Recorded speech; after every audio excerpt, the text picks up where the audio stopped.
at this particular time.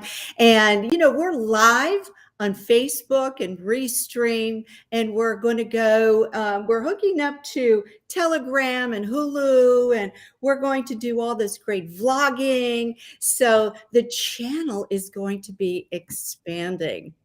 Ooh. Yeah, we have. Exciting times.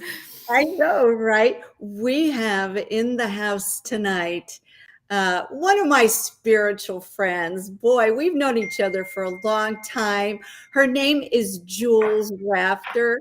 And let me tell you a little bit about her before I bring her on.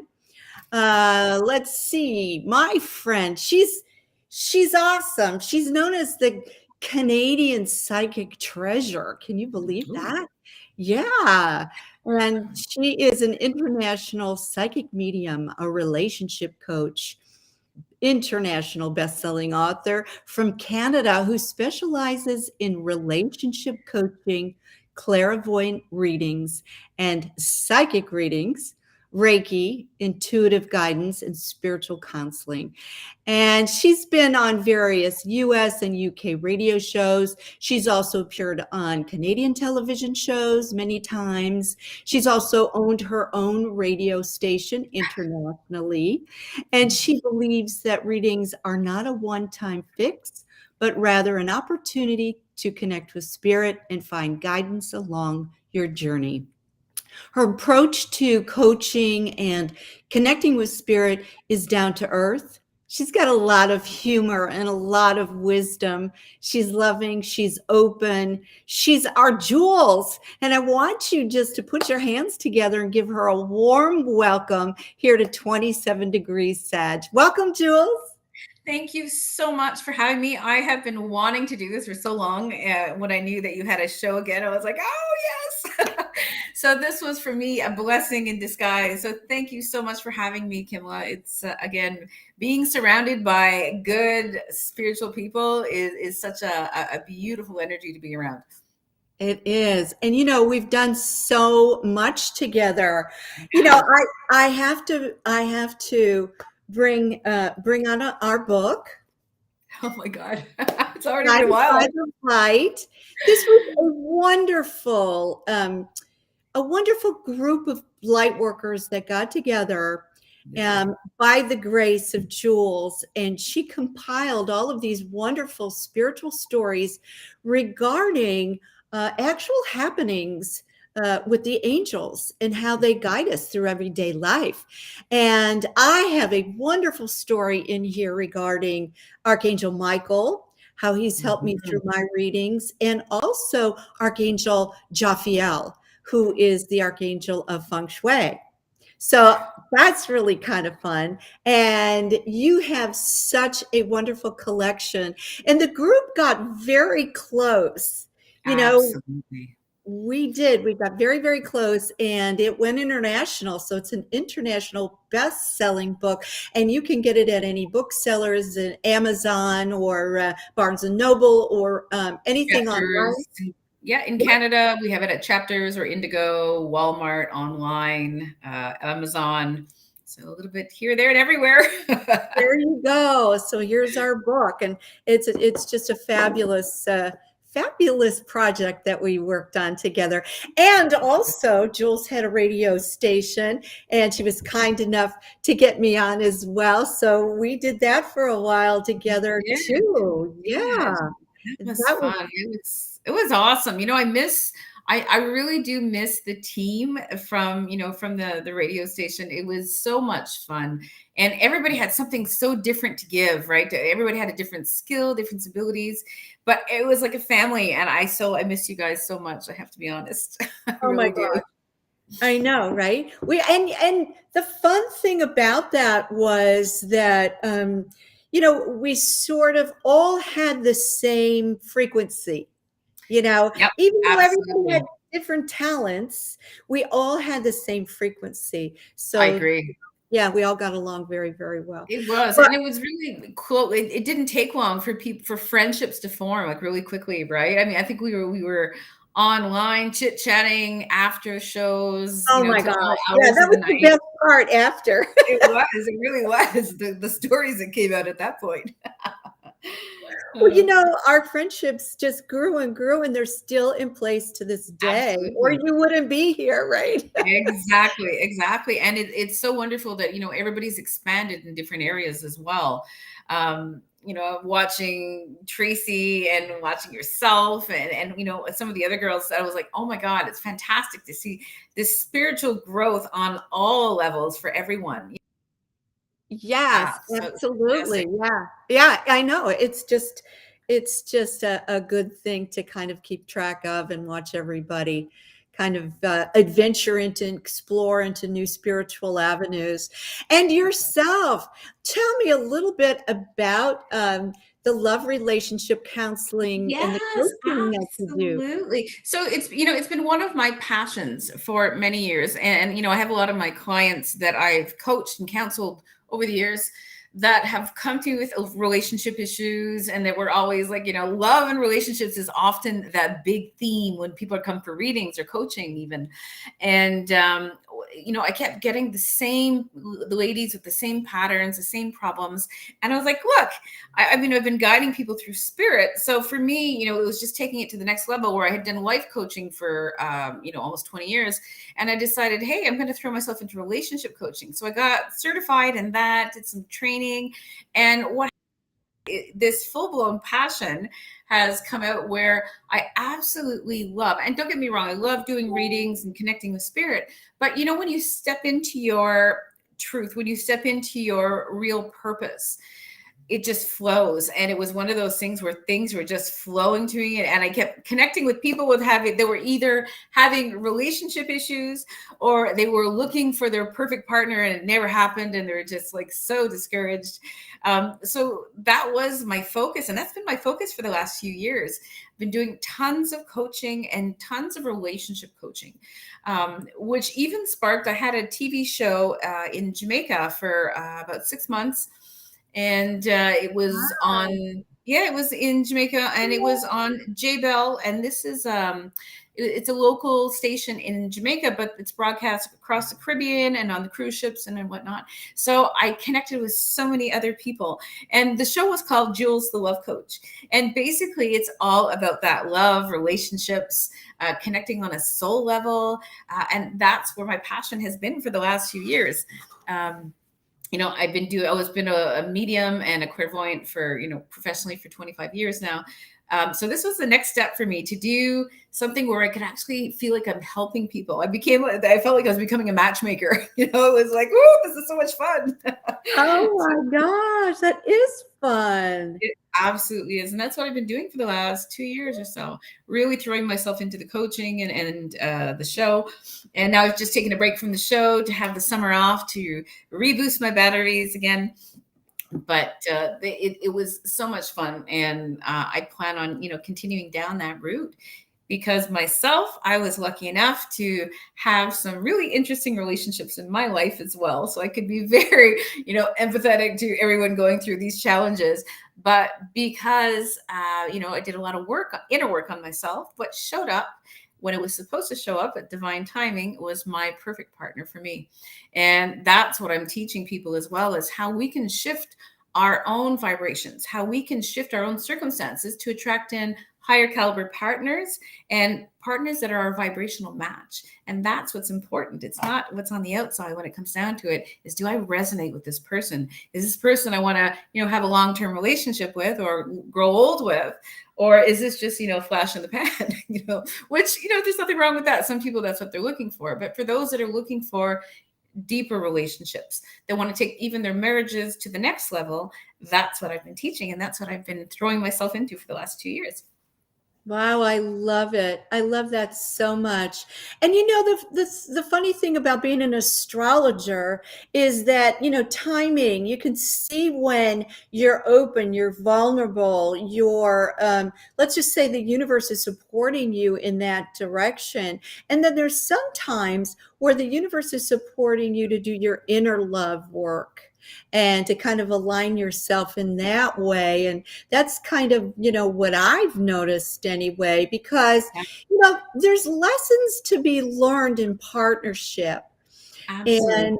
And there's lessons to be learned in being, on your own and being single and working on yourself, or perhaps being in service for humanity at that particular time. Not that Absolutely. one is better than the other. I'm just No, saying, sometimes it kind of goes like that, it really does. And I mean, that was my experience. I mean, Yeah, I've been married twice. So I've been married twice, divorced. And I got to a point in my life where I was like, I'm done. I'm so done with relationships. I don't want to have anything to do with it. I was hurt too many times. I don't trust anyone. I was not in a good place. So I right. Me made that too. conscious, yeah. And I made the conscious decision to say, you know what? I'm going to work on me. I'm only going to focus on healing myself, on raising my vibrations and becoming the person I would like to attract, right? Because that's what the vibrations that we put out is the kind of people we attract in. And from my own experience, I was not in a good place in my marriages, in my own skin. I didn't feel worthy of being loved. I didn't feel confident. I wasn't in that good vibration. So what happened is I attracted in relationships or marriages where I was with either people that weren't worthy of me or people that were temporary and just passing through. Again, it's because it's a vibration that we're putting out. So I experienced that. And once I did the work and I kind of took a step away from dating and from relationships, and I was like, look, I'm really just going to work on me. And I did that for about a year, almost a year and a half. And at that point, Mr. Right showed up out of the blue when I was ready. And when I was in a place of absolute self love. And that's the key. That is the huge key to attracting in the kind of partner who is your, vibrational match. And like you say, the divine timing thing definitely has something to do with it. And for my timing is I wasn't ready to jump back into a relationship. I needed time for me to heal myself, to work on me. And that's what I did. And I had to listen, as much as, and I can't say I didn't have any offers, but I was not interested and I did not want to have that kind of temporary connections with anyone because I felt when I was going to go into something again, it would be something worth it, someone that was really worth my time and effort because, I'd been through that roller coaster of life. This is so important because when you're a teenager, you don't really know. The only thing that you have to fall back on is, your friends, your peers that really, they're not very stable. They don't have their feet underneath them. They don't know what loyalty is or consistency. And the thing also is that the only other thing you have to fall back on when you're just starting out with relationships and trying to develop relationship skills is your parents, and if Absolutely. they have had, a shredded marriage a few times, you know what you don't want to do. Exactly. Not Exactly. what you Right. want to do, Yeah. and But that's everybody, true. sorry, go ahead. No, go ahead. I was going to say that's where we get our first Yeah, learning experience about relationships is our parents. So I was going to say, exactly, absolutely. exactly. And I don't know one, I mean, all my friends go, "Oh, I don't wanna end up like my mom." But then you start saying stuff just like your mom, you start doing stuff just like your mom, and you look Oh, in the mirror and you're like, "Oh my gosh, I'm just like my mom." did I just sound like my mother? Oh my God. Yeah, No. absolutely. We And all do and at then some point. and then your other relatives and siblings do validate that. For Oh, that is sure. not just like mom. Um, However, the thing is that when you're going through your surge of testosterone and your hormones kick in, and it's like, wow, runaway horses. We don't know how to, really kind of direct that, all those feelings and all of that. And if you have had perhaps not a real supportive network or tribe around you, you've got that thing playing in your head that you're not good enough, you're not good enough, Absolutely. right? And so what Absolutely. happens is when you're talking about frequency match, when you feel as though you don't know your value, or you have no idea you were supposed to know your value, you had Yeah. no clueless, you had no clue. I mean, then you will attract someone into your life that will mistreat you, Absolutely.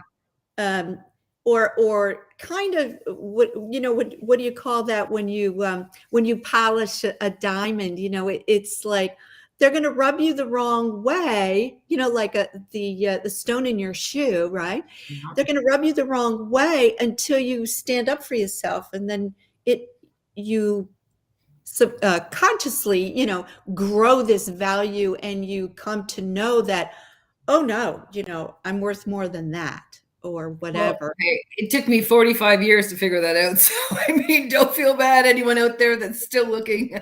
And that was it. Like, I mean, I've had so many conversations with people that talk about that, they've been married for 20 years or they've been in a relationship long term, but that they're lacking that connection or feeling like there's something missing. And I feel like a lot of relationships like that are the ones that were either mirrored on your parents, like, oh, that's how my parents' relationship was. So maybe that's how things are supposed to be. And that's Yeah, why the dynamic doesn't work either, because we're all individuals. right. And there's learned behaviors and learned beliefs, but at the core of it, if it doesn't resonate with you, if it doesn't feel right, you know that you're not with the right person. You feel it, like you say, there isn't that sense of self-worth, there isn't that sense of, I feel like this person is making me grow or making me helping me to expand, in whether this is career, whether this is spirituality, or whether this is just your own relationship issues. But I really do find that those are the relationships often that are mirrored, right? Like we were saying, having mirrored relationships like your parents had, but then end up being these baby boomers that are divorced or that are now 20 years in thinking, oh God, I want a new relationship. I want a real relationship. And that in itself blows my mind when I meet people that have been together for 20 some years and at that point say, oh God, I haven't been happy for 20 years. Thinking, oh my God, how could you stay connected with someone that you're not happy with for that long? But that's what our parents did, right? Well, So it's a funny thing, because when I go back through regression and I go back through before you arrive on the planet, there's certain contracts that we do agree upon as we're coming into Earth, that you are going to get to the next level with this particular partner, and you have contracted to bring in these souls that are coming yeah, through with this particular partner for a specific reason. And then you fulfill your contract, and then it's like, now I want to get to the next level. And absolutely. right, and you kind of break away. And it's funny, because our generation, the generations before us, um, I'm just going to say the planet Uranus really didn't kick in full gear until we really got into, let's just say, the 1980s, and as we're going through now, 2008, 2012, 2020, Uranus is coming in, and Uranus provokes independence and rebellion and all of these things that need to take place for a lot of movement in the future for humanity. And in some cases, it's one of those things that when I see in an astrology chart that the planet Uranus is coming in for a long timeline, you can bet your bottom dollar you're going to have to learn how to deal with those restless feelings of, I don't want to be in a relationship anymore. Oh. Really, right? I got a question for you then. You know, there you get all these charts that show compatibility between the signs, and oh, these are match made in hell, and these are match made, a perfect match and whatnot. Do you feel that if someone has these opposing signs that normally wouldn't go well together, but say for their ascending sign is similar, Do you think that's still going to create a good relationship because they both have the same like ascending signs, because they're similar that way? Yeah, very good question. Being an astrologer, there are particular indicators of what your connection is going to be. And so I will refer this to all types of astrology: Western astrology, Vedic astrology, sidereal, whatever you are practicing. But there are indicators that you would be good business partners, you would be good life partners. Right.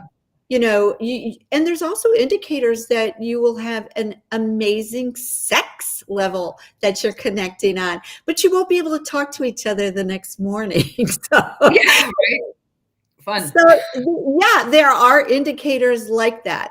There's indicators where your temperament is shown, that it's a little bit more valued, or it comes into play to balance out someone else, maybe perhaps to fill in the gaps a little bit.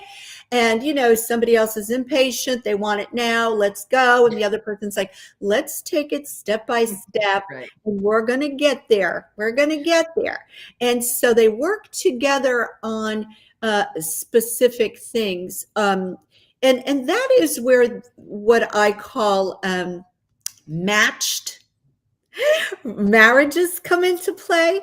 Yeah. And you find this a lot on the other side of our planet. A lot of the relationships in, let's just say, India, for example, your compatibility needs your soul imprint needs to have those indicators to be blessed by the family, because Right. they look at it like a family tree. Yeah. They look at it like the tree of life, and you are just a branch. Our family is this branch, and we want to make it long and prosperous and abundant. And we are the parents looking out for you. And so that's their duty, almost religiously. That's their duty. Right.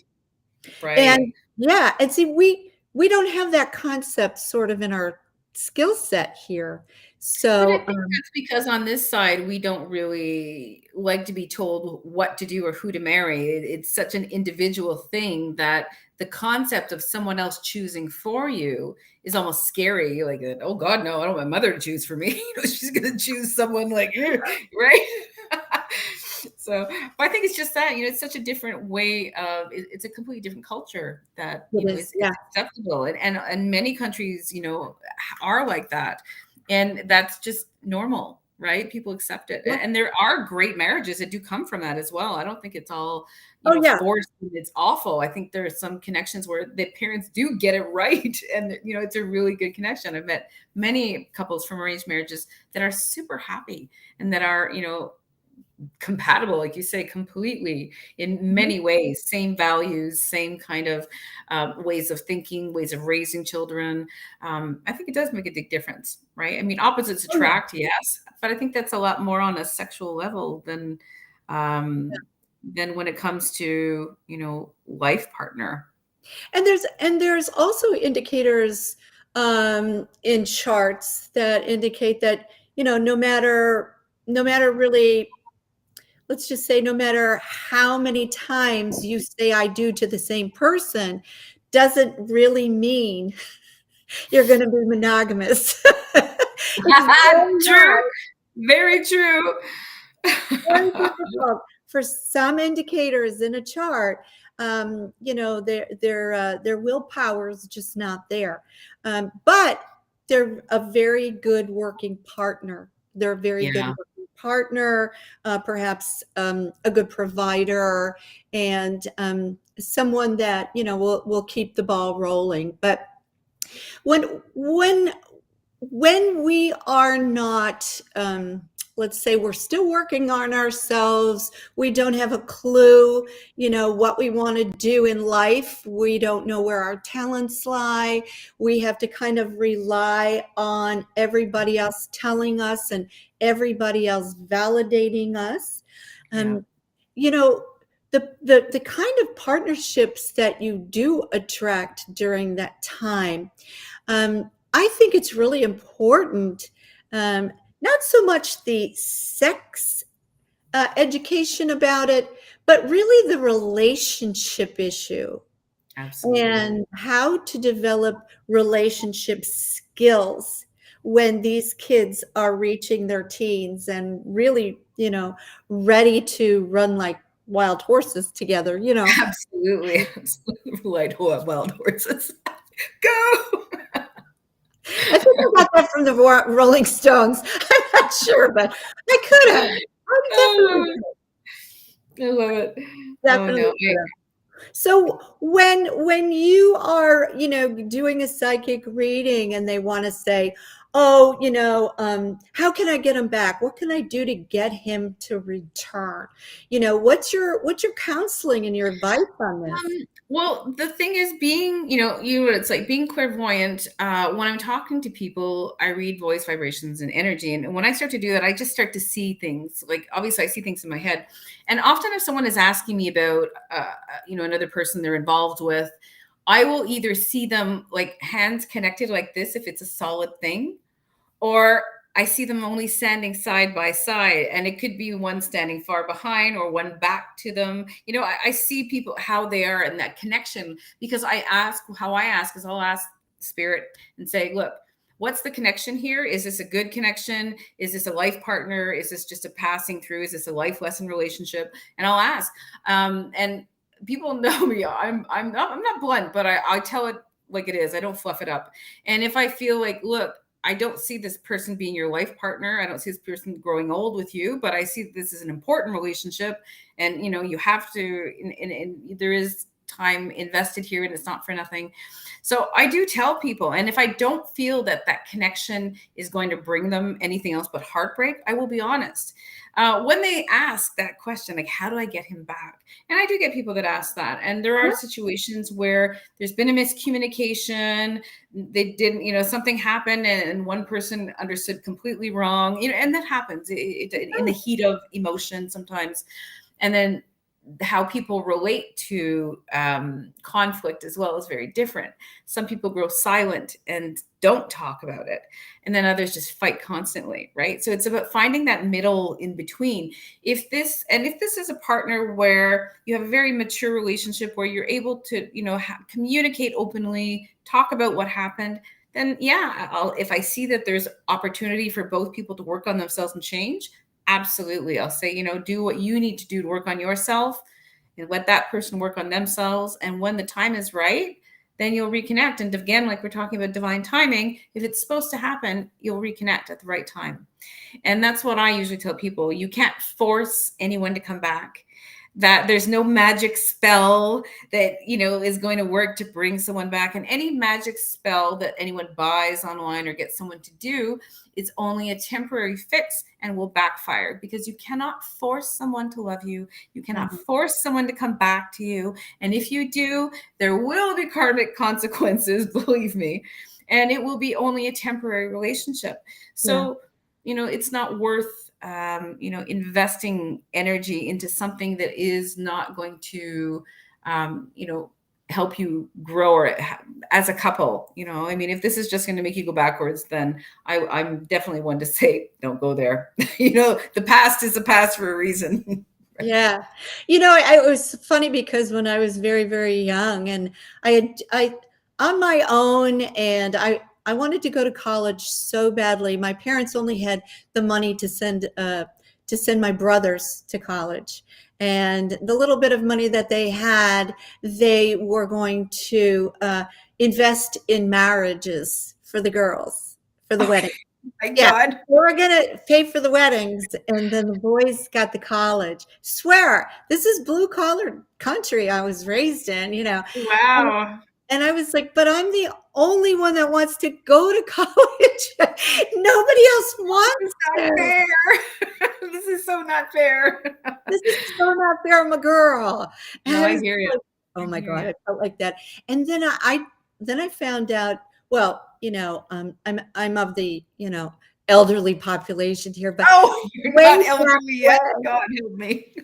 way Go. back when, California, the colleges were free. They were absolutely free. Are And you so, serious? yes, and I I hightailed it out as soon as I could.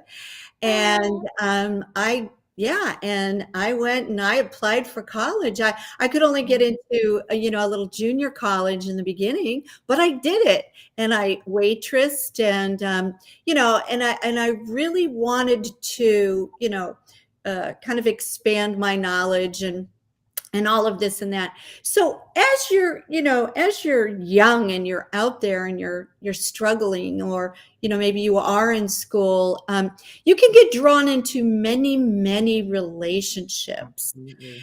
And the relationship that I got drawn into, I got to tell you, this was so funny. But I was waitressing, and this young man kept coming in, and and I was like, oh my gosh. And I sat down, and after my shift, I sat down, and you always get a meal, I Yep. think that's how I lived, and I was having my meal, and he sat down next to me, and I have to tell you, I saw him in many, many lifetimes. And I actually saw him as my father in one lifetime.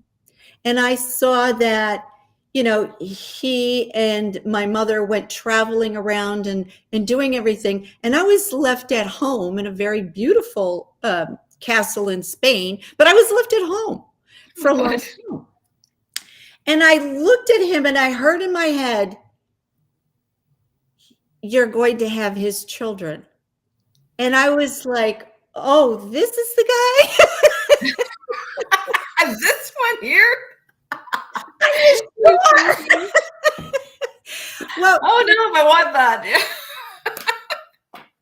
I know. It's like, That's I hilarious. I literally, when I kind of heard that, I kind of looked at him differently. And as we got to know each other, the first thing he said to me is he did not want to have any children. Oh no way. Yeah. And it was a huge, huge thing for me. Do I rely on my intuition? Yeah, and this guy's saying, nope, no kids. And it's Thanks, but like, no thanks. no, no way. I don't want any children. And it was a real bone of contention. And I said, you're going to change your mind. He says, no, I'm not going to change my mind. Well, I should have listened to him. But, Oops. yeah. But after 5 years of marriage, I said, I really want to have children. And if you're really still not on board with this. And he finally said, well, I guess we'll just have to work this out. Well, we had 2 children back to back.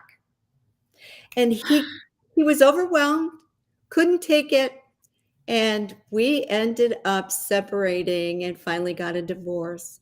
But you get kind of drawn in, like you say, to these life Absolutely. lessons. Yeah. And it's like, do I listen to this intuition that I'm seeing and hearing? Or do I know better? And he's telling me he doesn't want to have any kids. It was very hard for me, but I'm so blessed for the children, that I I brought through. It's just a blessing, blessing, blessing. But isn't that wild how it can be with relationships when you're psychic takes a little bit of a plot twist. oh God. Everybody says to me, you must be just so good at relationships because you see things. I said, I don't see anything for myself. I don't see anything that's going to tell me exactly where I should be going. This is my life lesson to learn. So even the same thing where, my first husband was a very abusive, mentally abusive, physically. It was not a good marriage. However, I had 2 beautiful children from that marriage. And Right. so I have no regrets. I would not change it, no matter how challenging it was. But Right. what it did was help me find that inner voice again. That's And what that's what they do. They, whether yep, they're addicted or they're you got narcissist it. or they gaslight you constantly, it Yep. gives you your inner value. But you don't know it at the time. right? Exactly. Yeah. And it was when I walked away from that, and then we got to a point where I just couldn't do it anymore. And it was getting scary. I said, there was something inside of me that I knew was my guide or was my higher consciousness talking to me, but said, it's safe to walk away now. You need to do, and you need to do it now. Right. And it was almost like a scary feeling, but at the same time, it was like this sense of, I'm not a victim anymore. Forget this. I'm not playing that role anymore. I'm out. I'm Right. done. I I'm playing learned this that game. one. Yeah, me too. And what I did find is that, like I said, it found my inner voice, and I realized looking back, I cannot get over, and I'm patting myself on the back now, 40 years later, 25 years later, but saying, wow, I was 20 years old, if that, and Yeah. young and dumb, and yet I made it through some of the most horrifying things. And I look back and think, you know what? As awful as that was, I learned so much about people as humanity, about people who have been abused as children, and how it continues in their past, and things like that, and just the way, instead of being angry, and I think I should have been angry. I mean, when things were hard, they were hard. But when I stepped away from it, I looked at it and thought, wow, I grew so much in those years. Like, Mhm. so much. I'm so independent now. I can do so many things on my own. I can do, and it was that sense of, wow, I really have that capacity to be completely authentically me, and that's okay. And that's what I needed to hear from myself, that it's okay to be you. You are lovable. You are desirable. You are enough. You are worthy. And these are things that I had to retrain my brain to say to myself in order, to attract in, healthy relationships. Right. Well, being very stubborn, attracted in two of those marriages, but great life lessons, both of them for different reasons. And again, I wouldn't change it for the world. And I think we do have relationships that are not necessarily the greatest Right. or the most epic, but there's something that you either gained insight, you've got children, you've gotten growth. There's always a reason why, even the bad relationships, there's a reason why we attract them in. And sometimes it's just to realize, like, oh, wow, I'm really hard on myself, or my inner dialogue is pretty crappy. And maybe Right. that's why I keep attracting in crappy people. Sometimes those aha moments have to happen through these relationships in order Mhm. for us to grow as a person, as an individual. Right. And so after you come out of that, you're thinking, okay, I'm not ready to go into relationship again for, whatever reason. And you're thinking, I'm just going to work on myself. I'm going to work on my projects. I'm going to make money. I've got a career going, or I'm going to be the best mom ever, or whatever that is. And so many times I hear people say this, and I'm sure you do too. It's like, well, I wasn't happy with that. And they don't have let's just say they don't have a vision that they could ever be happy in another type of a relationship. Absolutely. And so it was funny because going through all of this stuff that we have gone through, throughout life, it's like all of a sudden you start being happy with you, with Yeah. what you have, with where you are. And all of a sudden you start radiating this happy instead Mhm. of, I'm stuck, I'm depressed, I'm so bored, Absolutely. I'm so this, I'm so that, all of a sudden you're like, hey, I'm not so bad. Exactly. And it is that aha moment that, you know what? I'm something else, actually. And it is a realization that we do have. And it's Yeah, different for everyone. It can happen at any point in your life. But, right, when you have that, wow, I like who I am. And I right. think, I did a pretty good job with what I've been thrown at, and that's a great feeling. It's a It is. phenomenal feeling. And it's a high vibration feeling. So it's a higher vibration that you're putting out there, and it's a higher vibration you're going to attract in as well. So that's a great way of doing it. Telling ourselves we are fabulous. That's Yes, my morning mantra. exactly. And the power of the two words I am. It's just so powerful. I Oh, mean, for it comes sure. straight from the source. And, if you just tell yourself, I am special, I am happy, I am thrilled, or I am love, I am loved, Yes. anything like that. I And you am just blessed. put, I'm blessed. You put post-it notes everywhere, and make a vision board and put big heart on it that it's yours. And all of a sudden, and it's just kind of like when you throw a stone in a lake and the ripples start going out. It's like that person all of a sudden, feels that and starts coming your way. Absolutely. And it's true. It's almost like it's some kind of, vibration you're putting out there, some kind of radar. People are like, I oh, know. my antenna is like, oh, going that way. But it is true. And we do have the power to step out of the slump when we do have, relationships, or when we break up, or divorces, or separation. And we can bounce back. And some people do a great job at it. And like you said, it's because they've done the inner work. They're working on themselves. They focused on rebuilding themselves and taking the time away from any other relationships or potential relationships.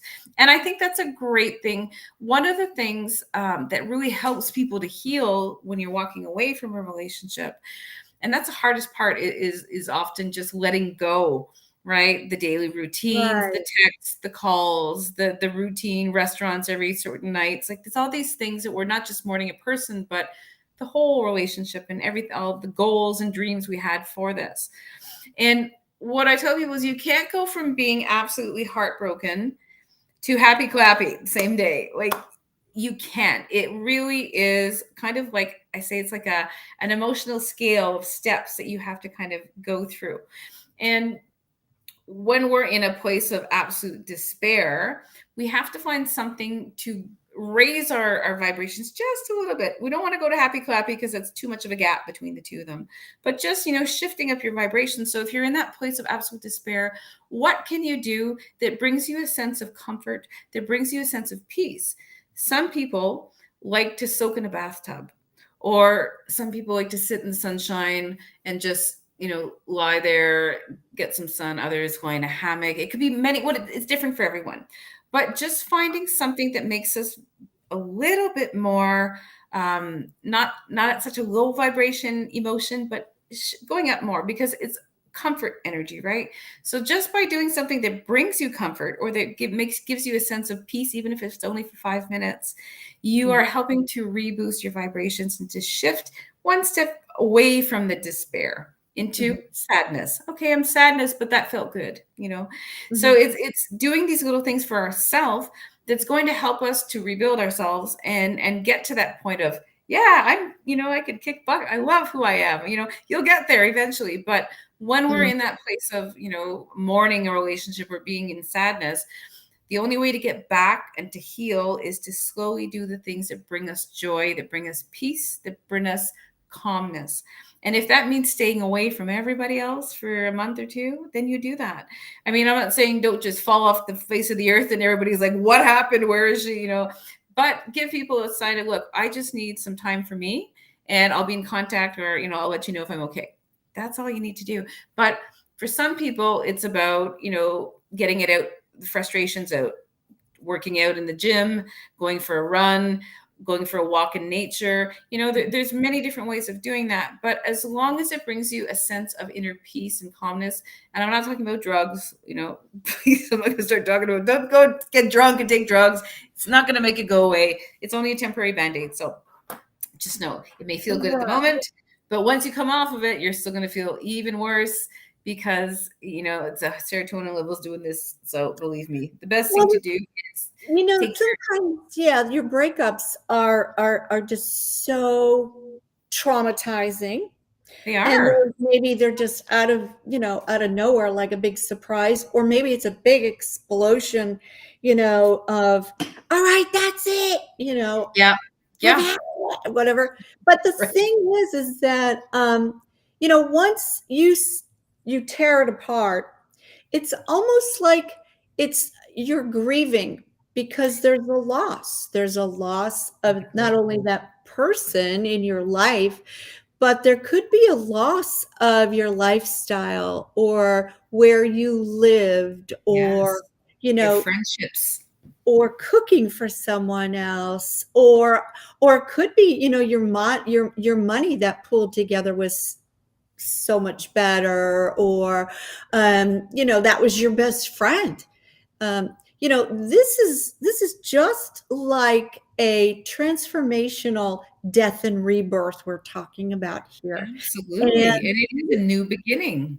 this is the time where you need someone like Jules that'll bring you through, these kinds of step by step, even baby steps of how to get through that, and how to kind of blast your way into beginning a new life. Because I worked for hospice for a while, as a volunteer. I didn't work, it was volunteer. But it was one of those things that we had to be certified, and you had to know all of these stages of loss. And I thought, this isn't just about transforming in death. This is about a lot of things, like if you lose your job, or you get transferred, you go through this process, you break up with someone, or even if you have an argument. Oh, this is a good one. You've had your best girlfriend, your BFF with you all this time, and then she gets married and moves away, and it's almost like Yeah, and you're mourning that relationship. you're Like, mourning the relationship. Exactly. absolutely. Exactly. And there are ways, to get out of that. But yes, it does take a process, and to acknowledge that process, I think, is a really, good way to go, because And the grieving is everybody's different in what they need, right? right. Some people need to isolate, other people need to be surrounded by friends and family. And through coaching, that's what, I've learned over the years, is that everybody's different, how they deal with breakups, how they deal with with that heartbreak. And others are ready to gung ho and jump into something else so they don't have to think about it. But what happens is, with that, is often it will resurface at some point.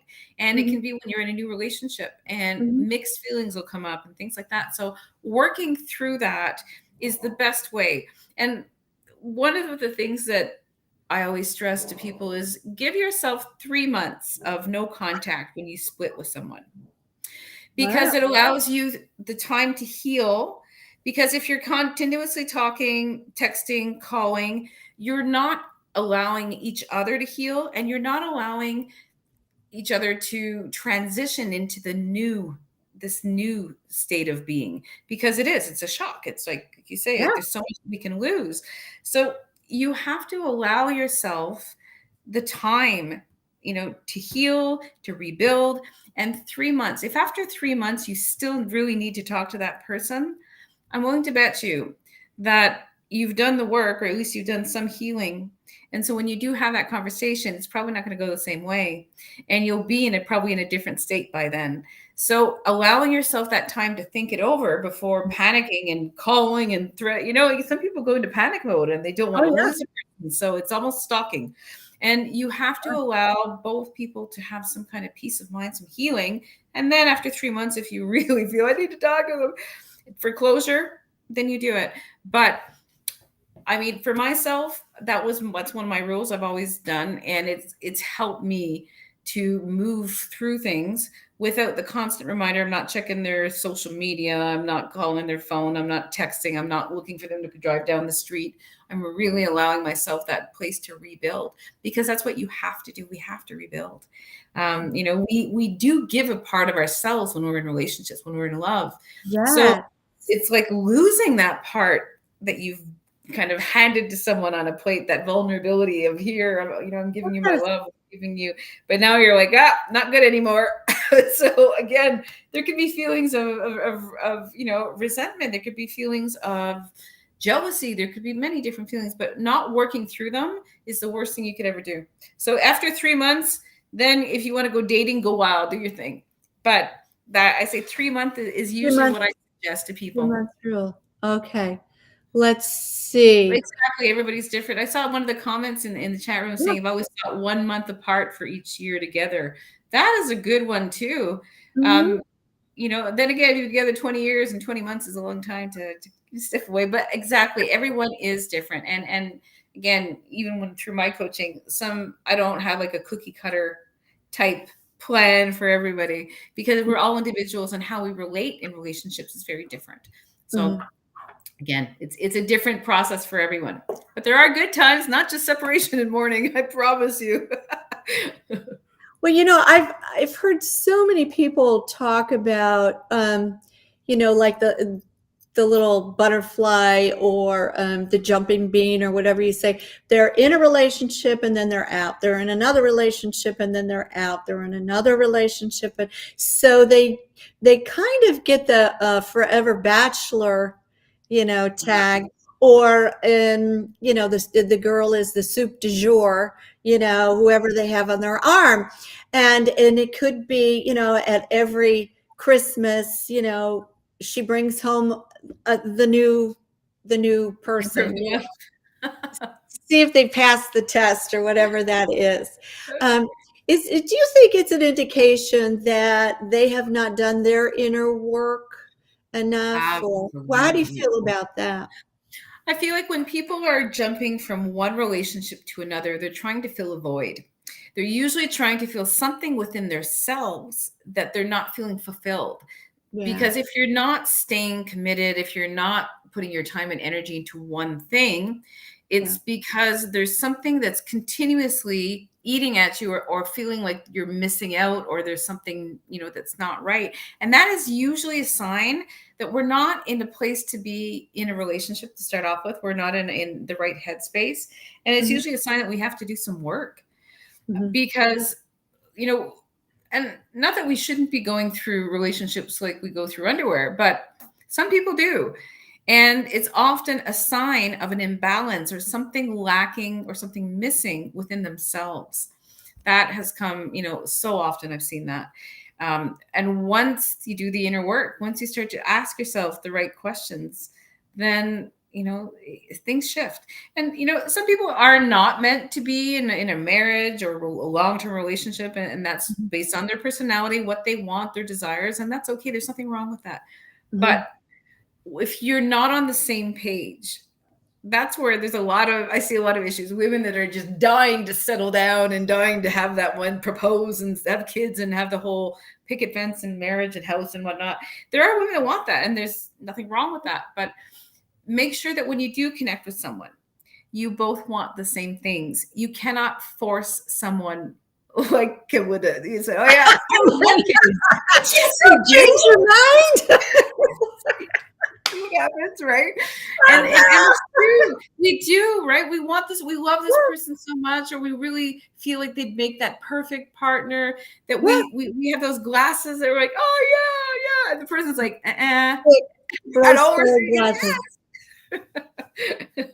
It is true. It is so true. So, Jules, how do you feel about, Match.com or Tinder or some of these computer dating? What kind of advice do you feel about that? Mixed reviews. And I really think that that's also an individual thing. Some people are not necessarily in a position where they can get out and go to places because of their job, because of the long hours they work, so the online thing is a better option, because of course most people are on their phone, they're on their laptops, right? So there's always that connection. So there are pros to it, right? Absolutely. Yeah.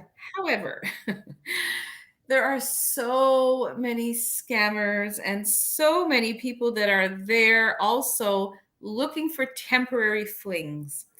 So it can be a nightmare, it could be a disaster, and it could also be, the best way to meet someone. So I think it really depends on individual people. Like, Are you comfortable meeting people online? Is that easier for you? Does that make you feel safer from your home, to do the whole vetting and getting to know someone?